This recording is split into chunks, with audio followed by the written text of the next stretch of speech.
আসসালামু আলাইকুম ভিউয়ার্স। এই যে দেখেন আমার দুষ্ট চিতাটা, আমি ওর টেনশনে শেষ। সে তো একেবারে স্পাইডারম্যানের মতো লাফায়া লাফায়া পেছনের সানসেটের ওই পাশ দিয়ে বারান্দায় চলে আসছে, বারান্দা দিয়ে বাসায় চলে আসছে। ঠিক আছে, আমি তো ভয়ে শেষ, চারতলা থেকে পড়ছে। ওর বেবিটা পেটে কি অবস্থা হবে না হবে, ও আমি এত ডাকলাম সকালবেলা, সে তো কোনো সাড়াই দিল না। ওরে বাবা, সে তো আমাকে চেনেই না। আমি তো কষ্টে শেষ, যে কি ব্যাপার, আমার চিতা এভাবে পড়ে গেল, আমি কষ্ট পাচ্ছি, অথচ সে, তাকে আমি ডাকলাম, সে কোনো কথাই শুনলো না, সে সুন্দর করে চলে গেল। এখন ওই যে পেট ভরা ছিল, এখন ঘুরে টুরে এই যে আসছে। ম্যাডাম, এই ম্যাডাম, এই এই এই যে আমার ভিউয়ার্সদের দেখাও যে তুমি কি দুষ্ট।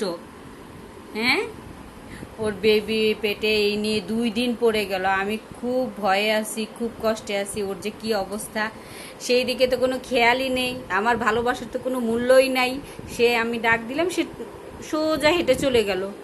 আমি তো খুব কষ্ট পেলাম যে চিতা এটা কোনো কাজ করলো। আমি ডাকলাম ওকে, যে ও কী হয়েছে, আবার বাচ্চারা ব্যথা পেলো কি না, ওর পেটে বেবিটা ও ব্যথা পেলো কি না, অথচ কোনো মাথা ব্যথা নেই, সে চলে গেল।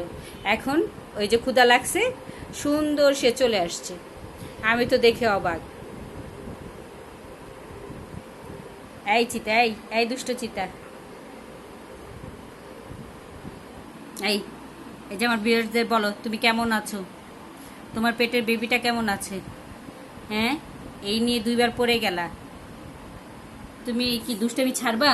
ছাড়বা দুষ্টামি? এই যে আমার কথা শোনো, তুমি কি দুষ্টামি ছাড়তে পারবা না? কি বলে, কি বলে, কি যেন বলতে চায়। ওকে ভিউয়ার্স, ভালো থাকবেন, আল্লাহ হাফেজ।